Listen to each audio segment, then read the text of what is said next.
India ने पाकिस्तान को बदनाम करने की कोशिश की, पाकिस्तान के साथ लिहारी को इतना बदनाम करने की कोशिश की, नाकाम कोशिश है। ये फिक्शन है मूवी। आज 500 करोड़ का जो ये बिजनेस कर रहे हैं, बड़ा दावा कर रहे हैं कि जी इन्होंने जो है बड़ा रिकॉर्ड तोड़ा है। तब आपने इतना लो प्रोफाइल दिखाया, हालांकि मेरा बड़ा दबंग रोल था उसमें। तो वाहिद शख्स हूँ, मैंने मैंने से रिजाइन किया, मैं लड़ा हूँ इनके खिलाफ। इंडिया पाकिस्तान में ये शो करना चाहता है कि वो अपने रॉ के एजेंट्स भेजता है, जो कि वो खुद प्रूव कर रहा है। ये इतने बेवकूफ हैं, ये अपने हाथों से अपने पैर पे कुल्हाड़ी मारते हैं। ये इन्होंने शो कर दिया कि बलूचिस्तान में भी ये रॉ के एजेंट्स भेजते हैं। ऑस्ट्रेलिया में सिडनी में जो 2 दिन पहले वाकया, उसमें भी इंडियन इन्वॉल्व है। रहमान डकैत को बहुत बड़ा करके दिखा दिया गया है। आपने तो बहुत करीब से इन लोगों को देखा हुआ, क्या थे ये? मेरे बड़े करीब से मैंने इनको देखा है, और ये जिस तरह देखे इन्होंने रहमान को शो किया है ना। मैंने रहमान के साथ एक डील कर दी थी कि आप जिम्मेदार होगे, लियारी में कोई भी गोली चलेगा, कोई भी क्राइम होगा, आप जिम्मेदार होगे, आप रोकोगे, और रहमान ने किया ऐसा। आज मैं चैलेंज करता हूँ लियारी में, किसी को भी क्राइम की इतनी भी छूट नहीं है कि वो एक गोली भी चला सकते। उन्होंने एक बेवकूफ को दिखाया, एक बेवकूफ जो है जिसका नाम है राकेश बेदी, जिस कॉमेडियन को आपने नबील गबोल बनाया। नबील गबोल दबंग बंदा था। जी, मेरे साथ मौजूद हैं जनाब नबील गबोल, जिन्हें लियारी किंग के नाम से जाना जाता है। और आजकल आपको पता है कि रियल मूवी एक आई है जिसमें इनके किरदार को बहुत डाउन करके दिखाया गया। हालांकि जिस तरह से हम इनको जानते हैं गुज़िश्ता 20 साल से 25 साल से, और जिस तरह की हिस्ट्री हमने देखी है लियारी की, तो he was really Lyari king. तो हम इनसे जानना चाहेंगे कि आपको कैसा दिखा दिया उन्होंने। बस आपको पता है, इंडिया ने पाकिस्तान को बदनाम करने की कोशिश की, पाकिस्तान के साथ लिहारी को इतना बदनाम करने की कोशिश की, नाकाम कोशिश है। मैं तो यही कहूँगा, देखा ना, नाकाम कोशिश इसलिए है क्योंकि ये फिक्शन है मूवी में। इसमें अगर मैं ये कहूँगा कि 10% बिल्कुल सही है, 90% फिक्शन है। सिर्फ अपनी मूवी को चलाने के लिए आज 500 करोड़ का जो ये बिजनेस कर रहे हैं, बड़ा दावा कर रहे हैं कि जी इन्होंने जो है बड़ा रिकॉर्ड तोड़ा है। तो इसमें फिर हमारा भी रोल है। हमें मतलब आपने इतना लो प्रोफाइल दिखाया, हालांकि मेरा बड़ा दबंग रोल था उसमें। हम खुद इस बात के गवाह है कि जब एमकेएम का दौर था तो आप थे जो रास्ता रोकने तो वाले देखे ना, गैंग वॉर से तो मैं तो लड़ा हूँ। मैं तो वाहिद शख्स हूँ, मैंने से रिजाइन किया, मैं लड़ा हूँ इनके खिलाफ। और जिस तरीके से अब आई होप कि ये जो इन्होंने दिखाया था कि एक तो इंडिया पाकिस्तान में ये शो करना चाहता है कि वो अपने रॉ के एजेंट्स भेजता है, जो कि वो खुद प्रूव कर रहा है। ये इतने बेवकूफ़ हैं, ये अपने हाथों से अपने पैर पे कुल्हाड़ी मारते हैं। ये इन्होंने शो कर दिया कि बलूचिस्तान में भी ये रॉ के एजेंट्स भेजते हैं।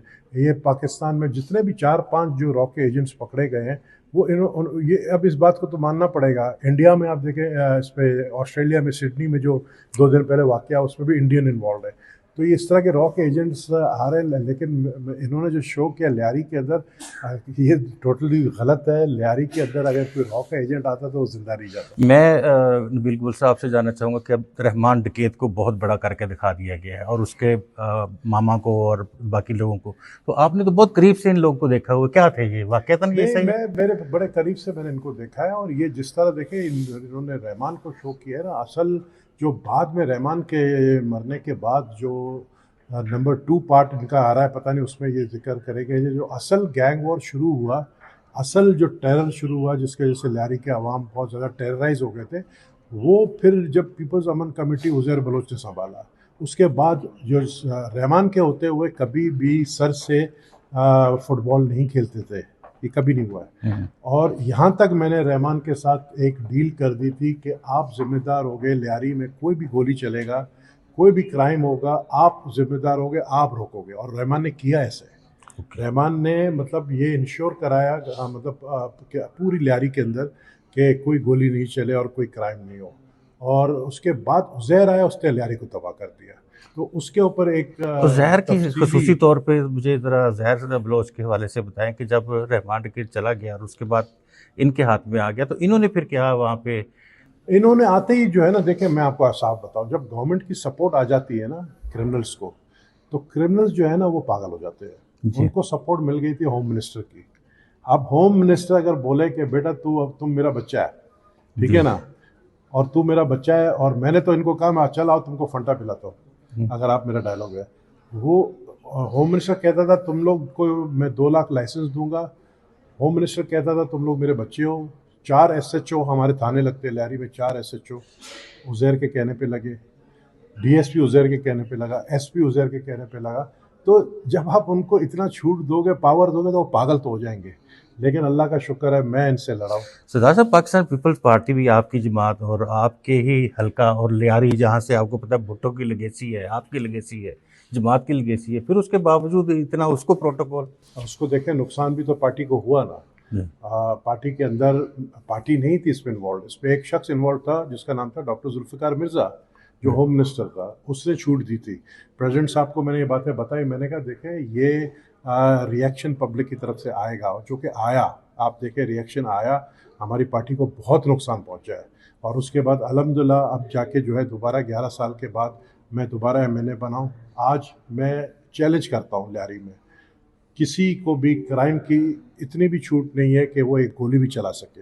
मैं चैलेंज करता हूँ लियारी में गैंग वॉर टोटली ख़त्म हो गया है, और पूरे कराची के थानों का अगर आप कंपेयर करें लियारी के 4 थानों से, तो सबसे कम क्राइम रेट जो है वो लियारी के 4 थानों में। तो ये देखें ना, दबंग बड़ा मुझे दिखाया नहीं इन्होंने। उन्होंने एक तो बेवकूफ़ को दिखाया, एक बेवकूफ़ जो है जो जिसका नाम है राकेश बेदी। हाँ, मैं ये चाहता हूँ कि आपके इस तवज्जुह से ये जो इनका डायरेक्टर है उस तक बात पहुँचे कि भाई जिस कॉमेडियन को आपने नबील कपूर बनाया, नबील कपूर दबंग बंदा था, कॉमेडियन नहीं था। नवीद बोल किंग ऑफ लियारी, ये तो आप कह किंग रहे ऑफ हो, नहीं। अल्लाह के और एहसान है। ये, और मुझे जो बेवा है असलम भाई की, वो अब जो क्लेम कर रही है, जरा वो तो आप ही रोशनी डाल सकते हैं कि वो उनका किरदार जो है वो कैसा देखिए दिखाया है। वो हमारे दोस्त है मरूम, अल्लाह उनको जन्नत नसीब करे। उन्होंने जो है जो भी काम किए, अच्छे किए बुरे किए, मरने के बाद मैं नहीं कहूँगा। मैंने एक दफ़ा ये कहा था कि जब मैं लियारी एंटर हुआ, जब इनका गैंग वॉर उरूज पे था और उन्होंने चैलेंज किया था नबील कबूल आके बताया ज़िंदा बच के नहीं जाएगा, मैंने चौधरी असलम को कहा फ़ोर्स तैयार करो, मैं अंदर घुस रहा हूँ। लेकिन जब मैं अंदर घुसा तो पीछे मैंने देखा कि पुलिस की कोई फोर्स मेरे साथ नहीं थी, मैं अकेला था, एक मोबाइल सिर्फ मेरे अपने लड़कों का था, और मैं अंदर घुसा और इनको हिम्मत नहीं हुआ कि ये मुझ पर हमला करें।